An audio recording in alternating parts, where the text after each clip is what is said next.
Hola, ¿qué tal amigos? Bienvenidos a Contexto, Teología Simple y como siempre, Mike, ¿qué tal?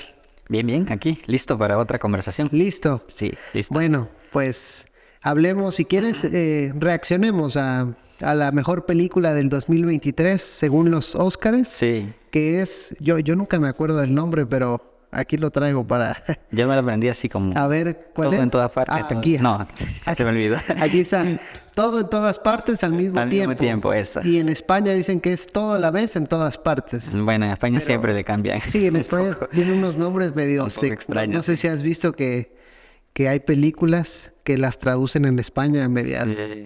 raras. Un poco extrañas. Pero bueno, todo en todas partes al mismo tiempo. Ganó mejor película en el 2023 en Sí. los Óscares. Y creo, no recuerdo muy bien, que tiene 7 Óscares y que le ganó al Señor de los Anillos. No sé si sea la que más Óscares ha llevado, Sí, pero ese dato no lo tengo. sí, pero creo que no. Igual hay películas como Titanic. Que es sí lo le que te iba a decir, yo sabía más. que Titanic que Ajá, había ganado un exacto. montón. Y otras que han resultado bastante premiadas, pero esta, a pesar de que no toda la gente tenía buenas críticas en el sentido de que era divertida o algo así, sin embargo se llevó varias en actuación, por ejemplo, los actores de reparto también ganaron. El mejor actor de reparto. Exacto, Que me gustaría que uniéramos, Ajá. como hay una narrativa que yo percibí en los Óscares, no sé si sea construida o si ha sido natural, pero entre el mejor actor de reparto de esta película de Todo en todas partes Al mismo tiempo y la de The Whale, la ballena con Exacto. Fraser. Sí. Pero bueno, eso ahorita lo podemos ir comentando. Sí, exacto. Había también eso, varias otras películas que posiblemente iban a ganar. Por ejemplo, The Whale se sonaba que era una fuerte candidata a ganar el Oscar por toda la trama y porque regularmente a Hollywood le gusta premiar estas cosas que te hacen pensar y que te hacen doler, Sí. ¿verdad? No necesariamente las películas de acción y que te mantienen despiertos siempre, pero bueno, quedó de ganadora esta y por eso la vimos. Aunque esta es de acción, pero Más o es menos. que es rara, Sí. porque es drama, acción, comedia, ciencia Ciencia ficción, ficción. y no es china, Ujú. es estadounidense, Sí, es aunque como que la trama la hacen alrededor De la comunidad asiática. de la comunidad asiática, ¿no? Sí, en Estados Unidos, entonces más o menos. Quizás pensando en una frase, ¿cómo crees que podemos definir la trama de Ajá. la película? que es complicado, es que es uno de los Sí. grandes retos definir la trama de la película. Yo le pondría, o sea, es comedia, obviamente. Tiene un toque como de sátira también, creo, o sátira. ¿Qué más? Absurda. Sí, un poco. Pero yo creo que el elemento de lo absurdo es a propósito.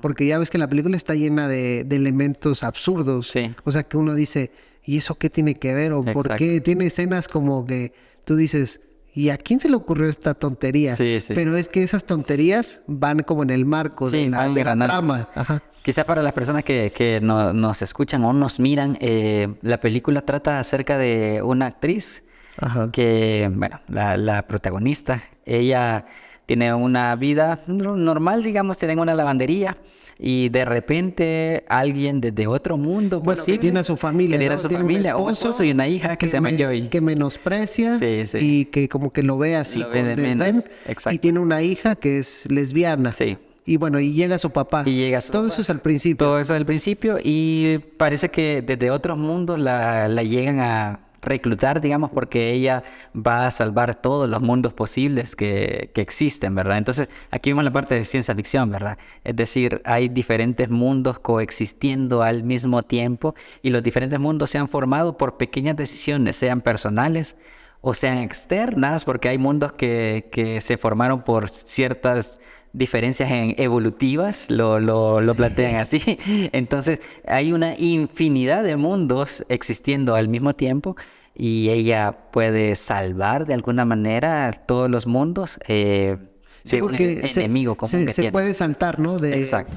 de universo en universo. Así es. Y tú puedes traer habilidades, por ejemplo, de tu Miguel en un universo que era futbolista, que no sabe.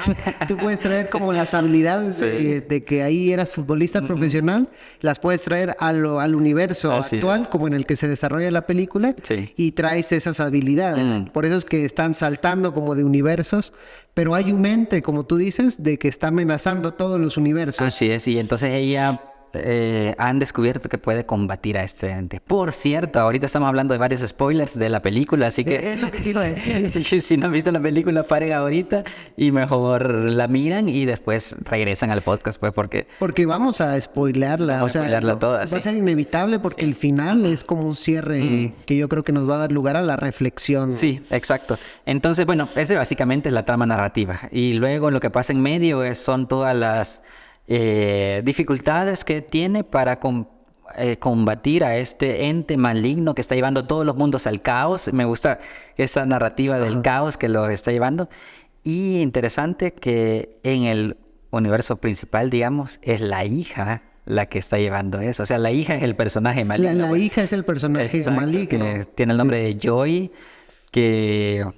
Me parece que ahí también es un poco de sátira porque tiene el nombre de Alegría, sin embargo ella parece que está deprimida. Cuando ella está en la depresión y curiosamente su vida como que va al suicidio. Sí, se va aproximando hacia eso. Ajá, como que al intentar destruir todos los universos, por eso todo en todas partes, se da cuenta de que no hay un sinsentido de todo lo que pueda pasar en los universos y por lo tanto es la destrucción, el aniquilamiento o el suicidio. Sí, quizás ahí ya tocaste uno de los puntos de interpretación de la cinta. Ellos están planteando un universo donde todos los mundos están destinados como a fracasar, digamos. En todos los mundos posibles que la protagonista está moviéndose, siempre hay un elemento de maldad, o de tristeza, o de algo que le está pesando. A pesar de que en uno parece ella ser más exitosa, pero por ejemplo, ella tiene un mundo donde tiene éxito de actriz. Sí. Sin embargo, no tiene éxito en el amor. Entonces, en todos los mundos va a tener esos dos perspectivas, ¿verdad? Una de felicidad y una de infelicidad. Y parece que la cinta te está llevando a decir, bueno, entonces no vale la pena vivir en ninguno de los mundos posibles. Eso me gusta porque yo creo que es un elemento que ponen a propósito. Siempre la falta. Sí. Siempre hay una falta de algo. Aún hay una falta en el mundo que tú puedes idealizar. Sí, porque, como dices, no, o sea, en el mundo vamos a ponerle como real, en el universo donde se desenvuelve la película, hay una falta, porque ella está insatisfecha con su marido, el marido también está insatisfecho porque le va a pedir divorcio, hay insatisfacción hacia la hija porque es lesbiana. La hija está insatisfecha porque la hija está insatisfecha, la confianza. Ahí está el papá, que cuando regresa a otros o cuando va a unos universos, el papá la corrió, entonces ella está insatisfecha con eso, lo intenta satisfacer. O sea, siempre hay una falta de algo. Pero yo creo que la película nos deja una gran enseñanza de que aún en los otros universos donde su vida se pudo haber desarrollado de otra forma, sigue habiendo falta de algo. Sí. O sea, porque ella dice, si no me hubiera ido con mi marido, si no hubiera huido con mi marido, quizá hubiera sido exitosa, claro. Pero como tú dices, sí es exitosa, pero se encuentra con el marido que también es exitoso en otro universo y se dan cuenta de que les falta algo, que es el amor. Siempre va a haber una falta, una carencia de que no están completos. Sí. Y quizás esa es una radiografía de nuestra sociedad muchas veces, ¿verdad? Una sociedad que está insatisfecha, una sociedad que está en constante búsqueda, una sociedad que intenta comprando cosas, llenar los vacíos que tiene y también que está siempre idealizando otras vidas, siempre idealizando el Instagram, eso es pues una idealización de ciertas vidas, por eso Josué no tiene Instagram, porque está buscando liberarse de eso, pero eso es estar idealizando ciertas cosas, dando una apariencia, cuando no nos damos cuenta que atrás de esa apariencia siempre hay faltas, siempre hay desafíos, siempre hay sorpresas que la vida trae y que te encaminan hacia el dolor, hacia la pérdida, hacia el sufrimiento o lo que ellos denominan hacia el caos. Sí, siempre nos lo vamos a encontrar y cuando vemos fotos sonrientes, en realidad es muchas veces una pantalla de lo que en realidad se está sucediendo en la vida de las personas. Yo, como tú dices, yo no tengo Instagram, pero lo veo En el de tu porque esposa. mi esposa es un poco... Bueno, Betsa le encanta el Instagram. Entonces luego lo estoy viendo con ella. Pero es eso, o sea, siempre muestras una pantalla de tu vida. Y luego incluso al mostrar la depresión también es una pantalla. Sí. O sea, no estás mostrando un verdadero yo. Y bueno, en cierta medida, pues no sé si para eso son las redes, pero es como... Hay que estar conscientes. Sí. Yo no sé por qué la gente está consciente de que las redes no reflejan la vida real, pero aún así nos frustramos cuando vemos vidas de otros en las redes sociales. Sí, No, sí, no, eso es lo que nunca he terminado de entender. Creo que por la misma, bueno, la película quizás no trata de interpretar, pero sí de reflejarnos a nosotros mismos. O sea, estamos en una constante búsqueda, hay un vacío quizás en nosotros y estamos tratando de llenarlo. En el caso del Instagram, con parte de la imagen o parte de la supuesta felicidad. Sin embargo, pues tenemos ciertas carencias. Creo yo que en este sentido la película es muy posmoderna. O sea, te está diciendo, no existe una metanarrativa ideal. Pues eso es, no existe un mundo posible donde podamos interpretar todo y vamos a ser felices todos. Es donde todo se le dé como una explicación, Exacto. un sentido, Sí. que sería como... la modernidad, ¿no? Sí. Todo se le puede dar un sentido, todo tiene un propósito. Y podemos controlarlo todo. Y se puede de controlar. tal forma que llegue a un bienestar ideal. La película te dice lo contrario, pues moderno. No existe ese. Incluso si viajamos a diferentes mundos posibles, y aquí es bonito esto porque expresa el libre albedrío. Si tomamos cualquier otro tipo de decisión, esos mundos que creemos no van a ser ideales. Sí. Siempre va a haber algo diferente. Y ese es el mundo posmoderno. Un mundo que ha dejado de creer en las metanarrativas. Es decir, el capitalismo, el comunismo, etcétera, ¿verdad? Hablando de política, pero también los sistemas teológicos, la forma de engranar toda la realidad ha fracasado, pues, y no podemos confiar en ellas. Al último no hay un sentido. Yo recuerdo en una clase que les decía así como, todo nuestro lenguaje de Dios es subjetivo, o sea, y esa aproximación, quizá aquí me escuchaba muy posmoderno, Sí. y un alumno me dijo, bueno, si todo es aproximación, si podemos estar mal, ¿qué sentido tiene que hagamos teología? Es decir, mejor no hablemos de Dios. Entonces, la verdad sí me hizo reflexionar, porque yo dije, bueno, sí me estaba viendo muy posmoderno, y realmente esa narrativa posmoderna sí puede caer en eso de ¿y qué sentido tiene entonces que hagan lo que hagan? De hecho, esa es la imagen final de la película. Al final la gente comienza a repetir nada importa, nada importa, nada importa. Porque no importa que haya tomado esta decisión, igual al final siempre Va a haber caos. va a haber caos. No importa que haya desistido de eso y haya tomado otra, si igual me siento insatisfecho en el mundo actual. Entonces, ese nada importa, en realidad también es una radiografía de nuestras vidas. A veces también en las iglesias así eso pasamos, pues, o sea, podemos estar haciendo esto y lo otro y al final no vemos cambio, no vemos que este mundo vaya mejorando, no vemos que la sociedad en general, a pesar de que somos la mitad de cristianos, vaya mejorando, ¿verdad? Entonces podemos llegar a caer en esa conclusión, bueno, quizás nada importa. ¿Qué sentido tiene el cristianismo en un mundo donde parece que la gente se sigue comportando sin tomar en cuenta a Dios? Así es. Aquí yo traía un apunte. De hecho, mis apuntes son como algo absurdo y sin sentido porque estuve... Como en la película. Como en la película. Y esto no fue a propósito, pero refleja la película. Pero aquí yo ponía que o sea, como que la película nos invita a dejar de romantizar lo que no fue. Porque a veces en nuestras vidas, no sé si a ti te ha pasado que estás pensando, a mí, y aquí a lo mejor me voy a abrir, ¿verdad? Contigo y que quede solo en el podcast. Está bien. Nadie más lo va a escuchar.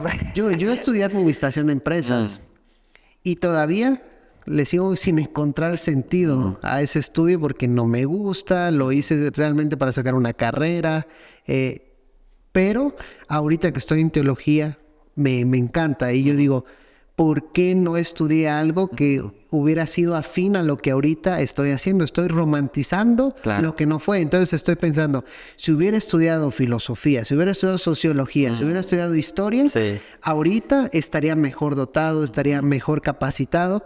Pero yo creo que caigo en el error y la película me hace caer los pies en la tierra. De todas maneras faltaría algo. De todas maneras estarías insatisfecho, aún hubieras tomado otra decisión. Pero como es fácil ver hacia atrás y decir, vaya, mejor hubiera ordenado así. Pero yo creo que la película nos invita a vivir la vida como la estamos viviendo y captar el sentido de lo que ahora nos toca llevar a cabo. Sí, bueno, ahorita que estabas diciendo eso, una cosa que no es que te esté aconsejando, ¿verdad? No. Pero hay un discurso de Steve Jobs. Tú también estudiaste administración. Sí, administración de empresas, sí. Pero yo sí le había sentido. Pero tú sí. No, es que bueno, en algún momento de mi vida no, pues. Pero hay un discurso de Steve Jobs que más o menos me ayudó en eso. Y él dice que al mirar atrás, él también le pasó lo mismo, ¿verdad? Obviamente no somos genios como Steve Jobs. Sí. Pero al mirar atrás, él dice, en algún momento vas a llegar al punto donde los puntos se van a conectar, dice. Es decir, no, quizás no ahorita, quizás no después, pero es posible que cuando uno voltee a ver más adelante te dé cuenta, quizás esto no fue tan en vano, o quizás esto otro, ¿verdad? Eso es lo que él dice y eso me ha ayudado a mí también. Pero porque es cierto, vivimos en ese mundo de tratar de pensar qué hubiera pasado, sí. Y cuando pensamos que hubiera pasado así, dejamos de disfrutar lo que ahorita tenemos. O que hubiera sido mejor si hubiera hecho esto. Y dejamos de menos valor lo que ahorita estamos disfrutando. Eso le pasa, por ejemplo, a los matrimonios muchas veces. Hablando así de casados, a veces hay matrimonios que dicen, ¿qué hubiera pasado si no hubiera casado? ¿Verdad? Si hubiera elegido al que tenía antes. Exactamente. Y entonces se pierden de disfrutar lo que tienen ahora. Claro.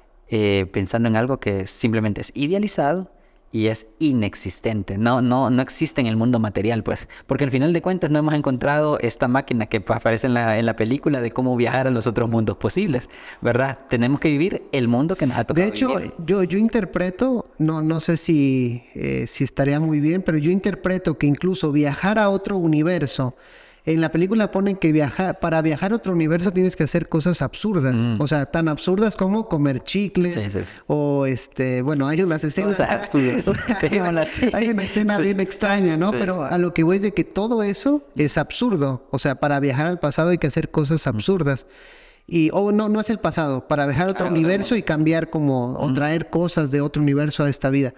Entonces yo decía, ¿cuántas veces no estaríamos dispuestos a hacer algo absurdo para cambiar a lo mejor nuestra realidad o nuestro presente? Yo creo que eso es lo que trata de también reflejarnos. O sea, mucha gente toma decisiones absurdas por tratar de cambiar su vida.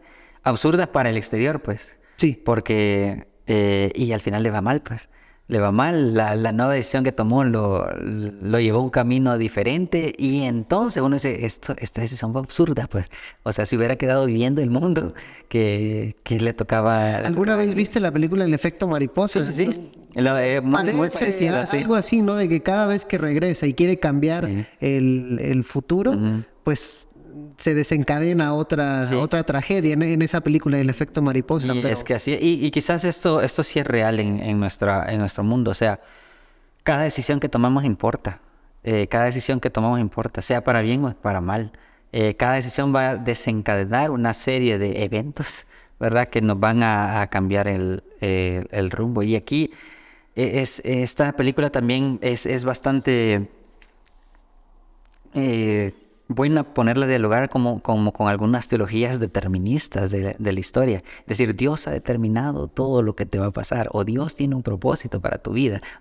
Esta película sería bastante alejada de ese tipo de pensamiento, porque lo que te está diciendo es, no. O sea, cada decisión que vos tomes va a desencadenar diferentes ángulos que no tenemos un solo camino, pues. No tenemos una sola vía.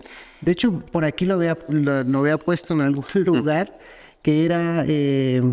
o sea, que las personas no son, sino que van siendo o están siendo. Sí. En el sentido de que, como tú dices, a veces pensamos, no, es que yo estoy determinado o yo estaba determinado a tal cosa. Sí. Pero es que todas nuestras decisiones van afectando. Sí. Y aquí toca un punto sobre qué es la voluntad de Dios. Sí, entonces, exacto. ¿Tú qué crees que sea la voluntad de Dios? Después de la película, no sé. Sí, porque luego ya ves que es como, no, la voluntad de Dios es que me case con Él o que no me case con Él. Entonces la voluntad se reduce a una decisión que tengo que tomar en ese instante.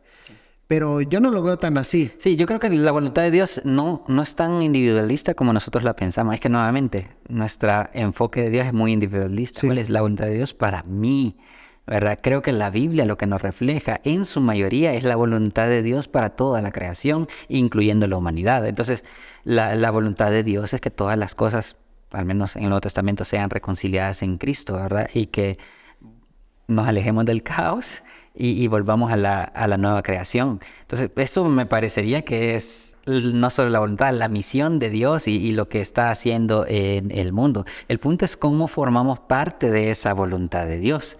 Podemos tener dos cosas, o sea, formar parte como yo tengo una pieza esencial en eso, ¿verdad? Y que solo esa voy a jugar, una interpretación bastante determinista, o podemos decir, yo puedo escoger en qué lugar de todo este plan voy a actuar, ¿verdad? En algunos seguramente voy a actuar mejor, en otros seguramente me va a costar más, pero ninguno de los dos caminos está fuera de la voluntad de Dios. Es lo que te iba a decir, ver la voluntad de Dios como un círculo, o sea, para toda la voluntad de lo que Dios quiere hacer en toda la creación, pero dentro de ese círculo, de ese de ese rango, está la libertad de uno caminar en esa voluntad.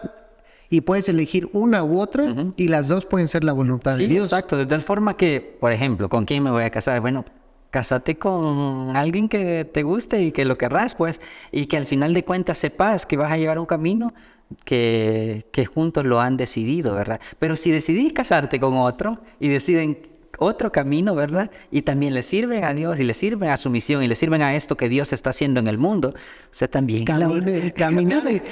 Yo creo que ahí es caminar en la voluntad de Dios. Sí, no es tanto como cuál es la voluntad, Señor, para ahorita, en este momento y para esta persona, sino que es caminar, es un estado. La voluntad de Dios yo lo vería más como caminar, como estar en un estado, no tanto de ¿y ahora cuál será la voluntad de Dios? Una definición de la voluntad. Un momento. Exacto, sí. Y es triste porque estas teologías deterministas crean problemas a las personas, pues. O sea, por ejemplo, hay personas que, estás hablando del matrimonio, ¿verdad? Dicen, ¿será que estoy en la voluntad de Dios porque me casé con él?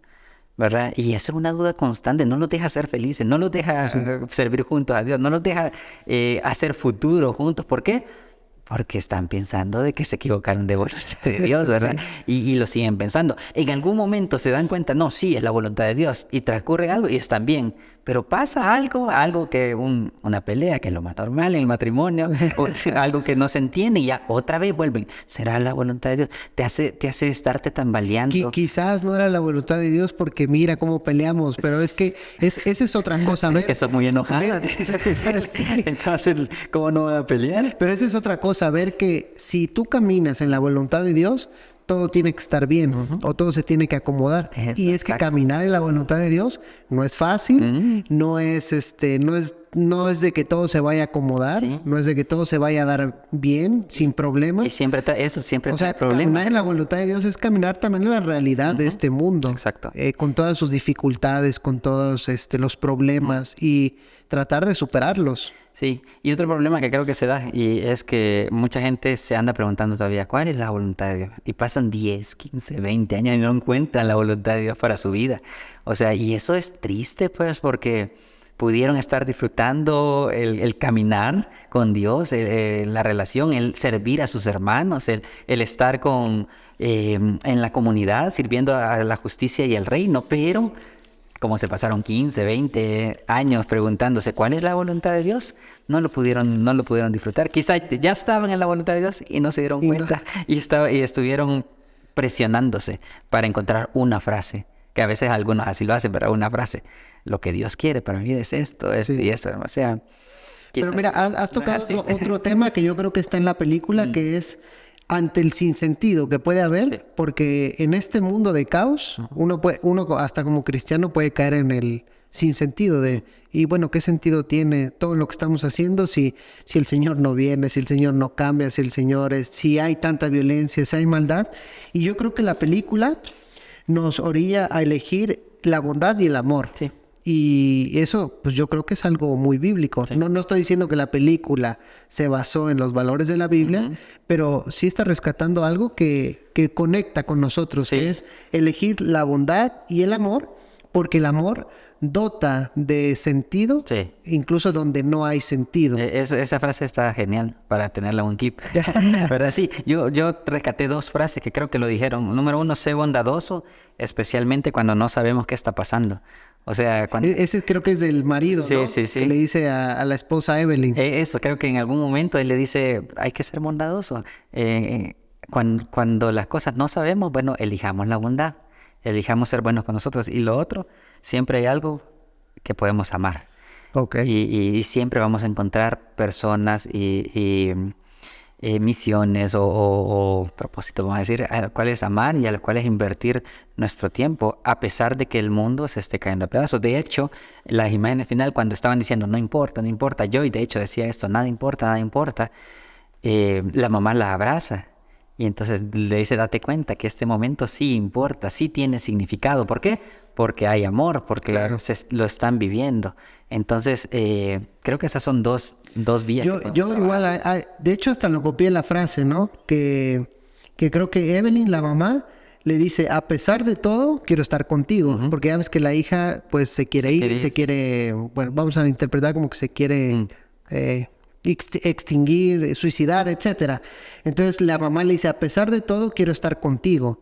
Sabiendo que ella es como la causante de que todos los universos puedan irse al traste, ¿no? Sí. Dice, siempre voy a querer estar aquí contigo, o sea, en esta situación que nos tocó. Y Joy me gusta que dice que es la hija. ¿Por qué no irte a un lugar donde tu hija sea algo más? Algo que sea algo como lo que tú quieres, como lo que tú deseas. Aquí solo hay instantes de sentido, le dice la hija. Y después la mamá le dice, entonces voy a valorar esos pequeños momentos. Y es lo que tenemos que hacer en esta vida. Y Ahí de hecho, es. si te acuerdas, aquí lo relaciono con el bagel, que es la dona, que es negra Sí. y tiene un punto, ¿no? O sea, que ahí está todo, pero es como sin sentido. O sea, el todo sin sentido, pero ya ves que salen unos ojitos. Y de hecho, cuando están peleando, los que no tienen sentido o abrazan el absurdo tienen ese bagel, Sí, sí, sí. pero los que abrazan el amor o la bondad se ponen los ojitos, ojitos, que sí. es la nada con sentido. O sea, darle sentido a lo que a veces puede ser la nada, Sí. el absurdo. Y yo creo que el cristianismo nos ayuda a darle ese sentido. De hecho, el amor, la bondad, como ejes fundamentales de nuestra forma de vivir, es la única forma de darle sentido al caos que a veces tenemos alrededor. O sea, cuando vemos nuestro país lleno de violencia, lleno de corrupción, lleno de muerte, lleno de dolor, la gente está sufriendo. ¿Qué cosas, a qué nos podemos abrazar? Simplemente a la idea del cristianismo de amarnos los unos a los otros y de buscar el bien hacia la humanidad, porque es el camino de Jesús, es el camino que Él nos enseñó. Y entonces abrazar esa historia nos puede dar sentido incluso en los momentos malos. Bueno, yo creo que ya hemos llegado. Sí. Pero una última, a lo mejor, pregunta que te haría. Dale. Que algunos dirían, ¿y por qué hablar de los Óscares?